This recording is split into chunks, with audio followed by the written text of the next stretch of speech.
Hello बासा टीमर्स, आज तारीख है 6 मई 2020। चलिए देख लेते हैं आज हमें कौन कौन से आर्टिकल डिस्कस करने हैं। आर्टिकल के डिस्कशन से पहले हम कार्टून ऑफ द डे देख लेते हैं। ये है लेकर की शॉप, और लेकर लेने के लिए इतनी लंबी लाइन है। तो कुछ गरीब लोग आते हैं, इनसे पूछते हैं कि खाना खाना मिल रहा है क्या फ्री में। तो बट ये इंडिकेट कर रहा है, जो लेकर लेने के लिए लाइन में खड़ा है लास्ट में, कह रहा है नहीं, खाना यहाँ मिलेगा फ्री में खाना। और फ्री में खाना लेने वालों की लाइन केवल 3 की है, लेकिन लेकर लेने वालों की लाइन कितनी लंबी है, राइट। तो ये कह रहा है ना कि free food over there, this is for the leaker. इतनी लंबी लाइन मीन खाने से ज़्यादा इंपॉर्टेंट लीकर हो गया इसमें, मतलब इस पिक में यही बताया जा रहा है। और क्या, आज के डेट में हमारे पास जो पहला आर्टिकल है, काफ़ी काफ़ी इंपॉर्टेंट आर्टिकल है। ये इकोनॉमी में अभी तक के हमने रीसाइलेंट इकोनॉमी में जितने भी आर्टिकल डिस्कस किए हैं, उसमें ये सबसे ज़्यादा इंपॉर्टेंट रहने वाला है। आर्टिकल में बात क्या की जाती है कि जितने भी इंडियन इंस्टीट्यूशंस हैं और जो ह्यूमंस हैं, जो मशीन हैं, अगर हम इन तीनों की अगर बात करें तो दो चीज़ें तो मेटेरियलिस्टिक हैं। अगर कोई संस्थान है, अगर कोई बिल्डिंग है, तो वो क्या है, वो मटेरियल की बनी हुई है, तो वो खुद को इवॉल्व नहीं कर सकती है।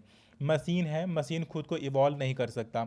लेकिन एक ह्यूमन खुद को इवॉल्व कर सकता है, खुद में चेंजेस कर सकता है और खुद को और बेहतर से और बेहतर बना सकता है। राइटर फिर यहाँ पे बात करते हैं कि हमारी जो इकोनॉमी है वो कोविड-19 की वजह से स्लो डाउन में जा चुकी है, रिसेशन में जा चुकी है। अब हमें करना क्या चाहिए कि अपनी इकोनॉमी को रिसेंटली उसको ठीक करना है, वापस से ओके करना है। लेकिन जो हमारा अप्रोच है, जो हमारा सिस्टम है, क्योंकि अभी तक क्या होता था कि सिंपली डिमांड कम हो गया तो इसकी वजह से रिसेशन आ गया। लेकिन अभी राइट नाउ केवल डिमांड ही कम नहीं हुआ, पूरा पूरा सिस्टम फेल हुआ है। और जो अभी तक हम लोग ये सोचते हुए चल रहे थे कि जीडीपी की ग्रोथ, अगर हमारी ग्रोथ होती है तो सब कुछ ठीक रहेगा, जबकि ऐसा कुछ नहीं है। जो हमारे नोबल विजेता हैं, अगर अपने फंडामेंटल ऑफ इकोनॉमिक्स को उन्हें सोचने पर मजबूर होना पड़ेगा। राइटर यहाँ पे कुछ 7 बिंदुओं की बात करेंगे। पहले पहले वाले बिंदु में वो बात क्या करते हैं कि हमारी इकोनॉमी की ग्रोथ रेट में, मीन इस वाले आर्टिकल में हम बात कर रहे हैं कि पहला पहला पॉइंट क्या है कि हमारी इकोनॉमी की ग्रोथ में जीडीपी ही सिर्फ अगर बढ़ती रहे तो उसी से हमें केवल फ़ायदा नहीं होगा। हमें फ़ायदा तो तब होगा जब एक ह्यूमन को किस चीज़ की ज़रूरत है, जब हम ये बात समझ पाएँ। और ह्यूमन उससे जब गेन करता है, जब उसे अचीव करता है, तो हम उसे किस प्रकार से मेज़र कर पाते हैं, तब हमें इकोनॉमी की ग्रोथ पता चलती है। ना कि केवल एक नंबर्स अगर बढ़ते जाते हैं तो उसे उससे जीडीपी की ग्रोथ या सोसाइटी इवॉल्व नहीं होती है। फिर अगर कहते क्या है कि चलिए ये तो बात हो गई आपके जीडीपी की। लेकिन इस सेकंड थिंग की बात करते हैं कि जो बाउंड्रीज़ हैं, एक कंट्री की दूसरी कंट्री से बाउंड्री होना बहुत अच्छी बात है, सिक्योरिटी होना बहुत अच्छी बात है। लेकिन अगर कि in the case of globalisation की अगर हम बात करें, तो एक इकोनॉमी दूसरी इकोनॉमी से जुड़ी होती है, एक इकोनॉमी दूसरी इकोनॉमी से जुड़ी होती है। और हर स्टेट का इकोनॉमिक डेवलपमेंट अलग अलग होता है। जैसे अमेरिका की इकोनॉमी ज़्यादा डेवलप है, जापान की उससे कम डेवलप है, इंडिया की इकोनॉमी उससे उससे भी कम डेवलप है। तो उसी तरह से पूरा पूरा global world different different economic position पर बैठा हुआ है। और ग्लोबलाइजेशन में क्या होता है कि एक इकोनॉमी दूसरी इकोनॉमी पर डिपेंड होती है, या एक इकोनॉमी दूसरी इकोनॉमी से जुड़ी हुई होती है। अगर एक इकोनॉमी में कोई प्रॉब्लम आता है, तब तब दूसरे में भी प्रॉब्लम आएगा। तो एक प्रकार का ये कॉम्प्लेक्स सिनारियो है, और इस कॉम्प्लेक्स सिनारियो में सब सेक्शन भी बढ़े हुए हैं। मीन अगर कोई छोटी इकोनॉमी है तो उसका अप्रोच दूसरा होगा डील करने का, और जो बड़ी इकोनॉमी है उसका, जो बड़ी इकोनॉमी होगी वो क्या चाहेगी कि पूरा पूरा ग्लोबलाइजेशन आ जाए, मीन उसके प्रोडक्ट क्या हो, उसके पूरी दुनिया में बिके। लेकिन जो भी डेवलपिंग स्टेज में है, तो वो तो चाहेगा ना कि कोई ना कोई बाउंड्री रहे, कि किसी का प्रोडक्ट हमारी कंट्री में ना आने पाए, या किसी का कुछ हमारे पास ना आने पाए। तो सिंपली कुछ इस प्रकार का फंडामेंटल चाहिए। पहला था जीडीपी, और दूसरा था इस प्रकार से हम ग्लोबलाइजेशन में ये बाउंड्रीज़ की बात कर रहे हैं। राइटर कहते हैं तीसरी बात क्या है कि हर कोई इस समय इकोनॉमी को वापस से ठीक करने के लिए गवर्नमेंट की ओर देख रहा है। जबकि अगर हम उनकी माने, नोबल नोबल लॉरिएट से अगर माने, जिन्होंने नोबल पुरस्कार जीता है, उनके अगर माने, तो गवर्नमेंट सोल्यूशन नहीं है, बल्कि गवर्नमेंट तो प्रॉब्लम है। क्योंकि गवर्नमेंट की तरफ तो हर कोई देख रहा है, गवर्नमेंट की तरफ कॉर्पोरेट वर्ड्स भी देख रहे हैं, गवर्नमेंट की ओर तो बैंक भी देख रहा है, लेकिन गवर्नमेंट के पास इनवर्ड इनवर्ड के लिए पैसा नहीं है। तो इकोनॉमी में फ्लो करवाने के लिए, उसे चलाने के लिए केवल गवर्नमेंट के पैसे से आप काम नहीं कर सकते हो, क्योंकि गवर्नमेंट को तो एक तरफ से पैसा आता है, लेकिन इकोनॉमी इंडिविजुअल एक्टिविटीज़ से रन करती है। अगर एक इंडिविजुअल की एक्टिविटी, अगर इकोनॉमिक एक्टिविटी रन करेगी तभी पूरी इकोनॉमी रन करती है, ना कि गवर्नमेंट के इम्पल्स से रन करेगी। क्योंकि कॉर्पोरेट वर्ल्ड भी चाह रहे हैं कि उन्हें पैकेज दे दिया जाए, अब किसान भी चाह रहे हैं कि उन्हें पैकेज दे दिया जाए, बैंक भी चाह रहे हैं कि उन्हें पैकेज दे दिया जाए, और इवन अब फिर जो माइग्रेंट वर्कर हैं, जो अनएम्प्लॉयड हैं, वो भी चाहते हैं कि उनको पैसे दे दिए जाए। तो एक तरफ से वन साइडेड पैसों का फ्लो नहीं हो सकता। इस तरह से इकोनॉमी तो और भी ज़्यादा रिसेशन में, और भी ज़्यादा इन्फ्लेशन में चली जाएगी। ये तो तीन बात हो गई। चौथी बात कहते हैं, यदि आपने पैसा दे भी दिया, यदि आपने पैसा उन्हें दे भी दिया, तो ये पैसे किस मद में खर्च होने वाले हैं, और केवल उन्हीं लोगों को मिल पाएगा जो लोग इसके सरफेस के नीडी हैं। लेकिन अगर इन डेप्थ की अगर हम बात करें कि जो हमारे डेटा में ही एग्जिस्ट नहीं करते, अगर हम किसी को पैसा देंगे तो हमारे पास एक प्रॉपर डेटाबेस होना चाहिए, लेकिन हमारे पास तो एक प्रॉपर सेटिस्फैक्ट्री डेटाबेस है ही नहीं। हमारे पास तो इतना पुराना डेटाबेस है, तो उसके बेसिस पर हम इकोनॉमिक सेंसस की बात कर रहे हैं। तो एक पर्सन के पास, जिसके पास पैसा रहेगा, अगर हम इकोनॉमी में थोड़ा रिलीज भी कर देते हैं, किसी चीज़ों के दाम को अगर हम घटा देते हैं, तो जिसके पास पैसा है केवल वो खरीद पाएगा, जिसके पास पैसा नहीं है वो खरीद नहीं पाएगा। तो इस प्रकार से इकोनॉमी तो ऐसे भी नहीं रन करने वाली है, क्योंकि एक ह्यूमन के एस्पिरेशन की बात की जा रही है कि एक ह्यूमन को किस चीज़ की ज़रूरत पड़ती है। वो केवल पैसा नहीं है, केवल उसको सिक्योरिटी चाहिए, उसको डिग्निटी चाहिए, उसको सेल्फ रेस्पेक्ट चाहिए। इन चीज़ों की भी ज़रूरत पड़ती है, और ये चीज़ें पूरी तरह से ख़त्म हो रही है, पूरे इस इकोनॉमिक सिस्टम में ख़त्म होती जा रही हैं। तो हमें इसके लिए अलग अप्रोच लाना पड़ेगा, हमें इसे अलग तरीके से सोचना पड़ेगा। फिर आगे राइटर बात क्या करते हैं कि इंटेलेक्चुअल कंपटीशन की बात करते हैं। कहते हैं कि हमें हमेशा सिखाया जाता है कि एक पर्सन अगर दूसरे पर्सन से अगर compete करेगा तभी वो आगे जा सकता है। लेकिन ह्यूमैनिटी इस बात पर तो एग्जिस्ट ही नहीं करती। अगर ह्यूमैनिटी तो इस बात पर एग्जिस्ट करती है कि हमें कोलेबरेट होकर के काम करना चाहिए, तभी सस्टेनेबल डेवलपमेंट तभी पॉसिबल है जब एक पर्सन दूसरे पर्सन से कोऑपरेट करे। तो इसी प्रकार से जो कोऑपरेटिव सोसाइटीज़ होती हैं वो सक्सेसफुली काम करती हैं। लेकिन आज की डेट पे हमें बचपन से सिखाया जाता है कि हमारे मार्क्स सबसे ज़्यादा आने चाहिए और हमें सबसे ज़्यादा सुपीरियर होना चाहिए, जबकि ऐसा होता नहीं है कि केवल एक सुपीरियर ही पूरी इकोनॉमी को चला लेगा। ऐसा बिल्कुल नहीं होता है। ठीक, तो सुपीरियर और इन्फीरियर सभी को एक साथ मिलकर के इकोनॉमी को रन करवाना होता है। ऐसा बिल्कुल नहीं है कि एक पर्सन इकोनॉमी को रन करवा लेगा। ठीक, तो इसलिए हमें ह्यूमन की डिग्निटी पर ध्यान देते हुए हमें पूरे सस्टेनेबल डेवलपमेंट की ओर ध्यान देना चाहिए, ना कि केवल कंपिटेंसी की ओर ध्यान देना चाहिए।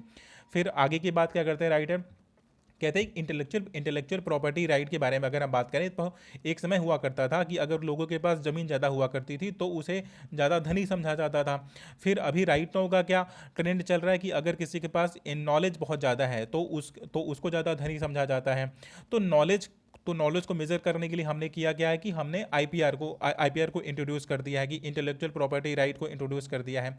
लेकिन इंटेलेक्चुअल प्रॉपर्टी राइट जो कि सब कुछ तो नेचर का ही है, लेकिन अगर किसी एक पर्सन ने उसे डिस्कवर कर लिया तो उस पर पूरी तरह से मोनोपोली उसकी कैसे पॉसिबल है। और पूरी तरह से मोनोपोली कर देने से वो डिफरेंट सोसाइटीज़ को वो तो फ्रूटफुल नहीं होने वाली है ना, क्योंकि पैसा होगा क्या, इससे इनइक्वलिटीज़ बहुत ज़्यादा बढ़ने वाली हैं। एक सोसाइटी दूसरी सोसाइटीज़ में डिफरेंसेस बहुत ज़्यादा क्रिएट हो जाएंगे। और एक बात हमेशा याद रखने वाली होती है कि आपका डेवलपमेंट तभी हो सकता है जब सबका डेवलपमेंट हो, क्योंकि आप बिल्कुल सुरक्षित नहीं रह सकते हो अगर कोई आपका पड़ोसी सुरक्षित नहीं है तो। ठीक, इस बात के लिए इतिहास साक्षी है। राइटर इस प्रकार से इसमें इस 6-7 बातों का विवरण देते हुए कहते हैं कि हमें ह्यूमन की डिग्निटी पर ध्यान देना चाहिए, ह्यूमन के एस्पिरेशन पर ध्यान देना चाहिए, और हमें उन चीज़ों को वैल्यू देना चाहिए जो एक ह्यूमन की रिक्वायरमेंट है, ना कि एक कॉर्पोरेट वर्ल्ड की और एक बिजनेस वर्ल्ड की रिक्वायरमेंट है। तो हमें बिजनेस एक्टिविटीज़ पर केवल रन करवाने के लिए पैसों को पंप इन करना और जीडीपी की ग्रोथ रेट को और बड़े कॉम्प्लेक्स मैकेनिज्म का इस्तेमाल करना हमें नहीं चाहिए। हमें ह्यूमैनिटी पर पहले ध्यान देना चाहिए कि एक ह्यूमन को किन किन चीज़ों की ज़रूरत होती है और उसे कैसे फुलफिल किया जा सकता है, उसकी डिग्निटी को कैसे फुलफिल किया जा सकता है, क्योंकि वो मशीन नहीं है, वो एक ह्यूमन है और वो इवॉल्व होगा। ये वाला आर्टिकल डिस्कस हो गया। हमारे पास जो नेक्स्ट आर्टिकल है डिस्कस करने के लिए वो इनकाउंटर के रिगार्डिंग है।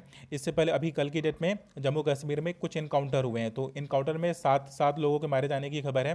राइटर इसमें कहते हैं कि इसमें हमारे स्पेशलिस्ट लोग थे, मीन जो काउंटर स्पेशलिस्ट थे, कह रहे हैं वो लोग थे इसमें। तो जब इनकाउंटर स्पेशलिस्ट उस पूरी टीम में थे तो इस तरह से ऑपरेशन का असफल हो जाना कि केवल 2 मिलिटेंट थे अंदर और इस प्रकार से मिस इन्फॉर्मेशन हो जाना, कह रही है तो फ्यूचर के इनकाउंटर के अप्रोच के लिए भी सही बात नहीं है। क्योंकि होता क्या है इसमें कि कुछ लोग एक बिल्डिंग के अंदर की छिपे होने की बात आती है एक गांव में, तो वो लोग करीब 20-21 लोग की टीम जाती है पूरी प्रॉपर तरीके से इनकाउंटर करने के लिए। लेकिन पता क्या चलता है पहुंचने पर कि बिल्डिंग के अंदर नहीं, वो काउ सेट के नीचे छिपे हुए हैं और लोग बिल्डिंग के अंदर घुसे चले जाते हैं। तो बिल्डिंग के अंदर जैसे ही घुसते हैं तो तीनों लोग की आवाज़ें आनी बंद हो जाती हैं, मीन जो पुलिसमैन गए रहते हैं उस बिल्डिंग के अंदर वहाँ से आवाज़ें आनी बंद हो जाती हैं। तो राइडर कहते हैं कि इस प्रकार से हमारे जो पुलिसमैन है, जो हमारे इनकाउंटर की टीम थी, उन्हें क्या हुआ कि कन्फ्यूज़न हुआ और उनके पास मिस इन्फॉर्मेशन आई। कह रहे हैं कि जब एक्सपर्ट लोगों के पास ऐसी प्रॉब्लम आ जाती है कि उनके पास प्रॉपर तरीके की इन्फॉर्मेशन वो गिदर नहीं, तो इस तरह से हमारे इंटेलेक्चुअल का फेलियर है और आगे के ऑपरेशन हमें इस बात का ध्यान देना चाहिए कि इस प्रकार से 2 मिलिटेंटों के लिए इतने इतने लोगों की जान जाना, कह रहे पूरे नेशन को लॉस है। ठीक, ये वाला भी आर्टिकल डिस्कस हो गया। हमारे पास जो नेक्स्ट आर्टिकल है डिस्कस करने के लिए, वो getting over the pandemic stage ट्राइट वगैरह की बात की जा रही है।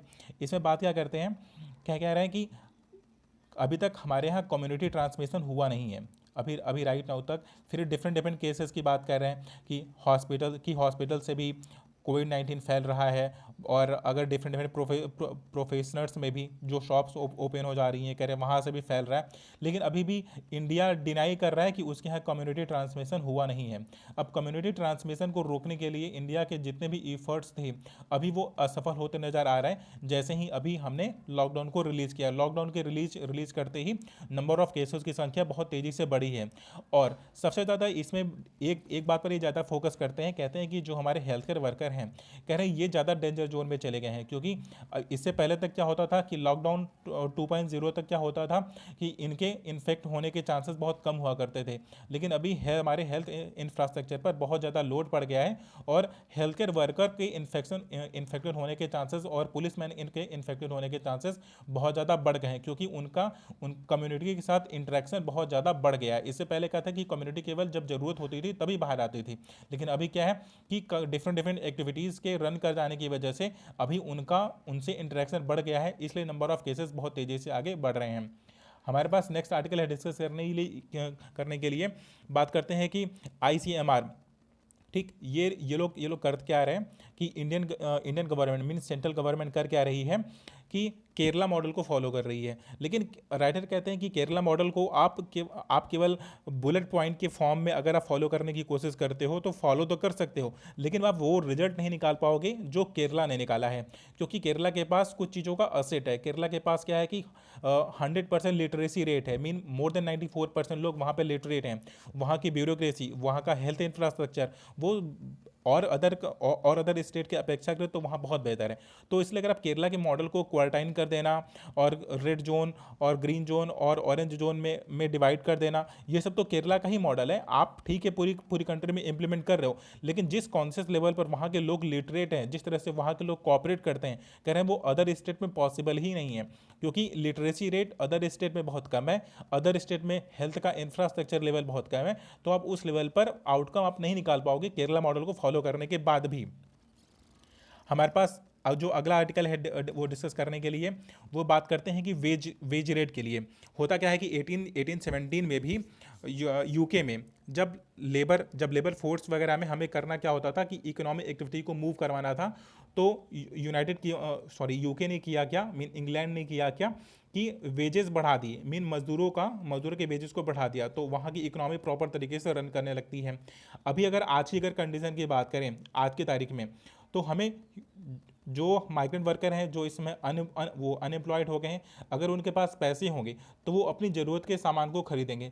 अगर वो अपनी ज़रूरत के सामान को खरीदेंगे तो एक डिमांड जनरेट होगा। अगर डिमांड जनरेट होगा तो जो हमारी स्मॉल स्केल की जो इंडस्ट्रीज़ हैं वो उसे मैन्युफैक्चर करेंगी और मैन्युफैक्चर करने से प्रॉपर एक जॉब जनरेट होगा, तो एक इकोनॉमिक पूरी साइकिल हमारी बन जाएगी। फिर बात करते हैं कि इसे हमें डिफरेंट डिफरेंट चरणों में एक साथ हम पैसे पंप इन करके हम इसे नहीं एक्टिव कर सकते हैं, एक साथ हम इसे रिलीज नहीं करते हैं, क्योंकि हमें सोशल डिस्टेंसिंग का भी पालन करना है। लेकिन हमें उनके वेज रेट में, हमें उनके सिस्टम में रिफॉर्म करना होगा। अभी तक जो वेज रेट चला रहा था, अगर उस वेज रेट से अगर हम उसको बढ़ा देते हैं तो देर कैन बी चांसेस कि हमारी इकोनॉमिक एक्टिविटी ग्राउंड लेवल पर रन कर जाए, और ग्राउंड लेवल पर अगर रन करने से हमारी इकोनॉमी फिर से रिवाइव होने लगेगी। ठीक, तो ये वाला भी आर्टिकल डिस्कस हो गया।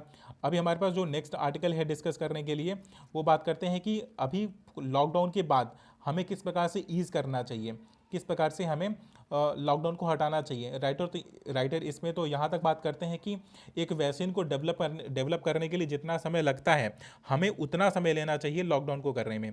एक वैक्सीन को डेवलपमेंट करने में हमें 17 से 18 महीने लगते हैं, तो कह रहे हैं 17 से 18 महीने का लॉकडाउन होना चाहिए। लेकिन लॉकडाउन होने का जो तरीका है, कह रहे हैं वो गलत है। कह रहे हैं आप पूरी तरीके से किसी एक पर्सन को ही बंद कर दोगे, पूरी सोसाइटी को ही लॉक कर दोगे। कह रहे ये कोई तरीका नहीं होता। कह रहे लॉकडाउन को इम्प्रूव करने का बड़ा बड़ा सिंपल सा फंडामेंटल है कि आप क्या करोगे, ट्रेसिंग को स्टार्ट करोगे, इंडिविजुअल पर्सन को आप ट्रेस करना स्टार्ट करो, केवल आप उसी को आइसोलेट करो। ठीक, जब तक आपका ट्रेसिंग फैसिलिटी अच्छी नहीं होगी तब तक आप इस मामले में आप सफल नहीं हो सकते हो, क्योंकि जैसे ही आप लॉकडाउन को हटाओगे वैसे ही नंबर ऑफ केसेस अचानक से बढ़ने लगेंगे और आपका इससे पहले की पूरी मेहनत विफल हो जाएगी। ठीक है, फिर हमारे पास जो नेक्स्ट आर्टिकल है डिस्कस करने के लिए, वो वर्चुअल कोर्ट के रिगार्डिंग है, वर्चुअल जुडिशरी के रिगार्डिंग। इससे पहले भी 2-3 आर्टिकल डिस्कस किया जा चुका है, इसलिए सेम चीज़ को रिपीट किया जा रहा है, इसलिए हम इसे डिस्कस नहीं करेंगे। आज के डेट के सारे आर्टिकल डिस्कस हो गए हैं, अभी तक के तो सारे आर्टिकल डिस्कस हो गए हैं। That is why thank you so much for watching the video.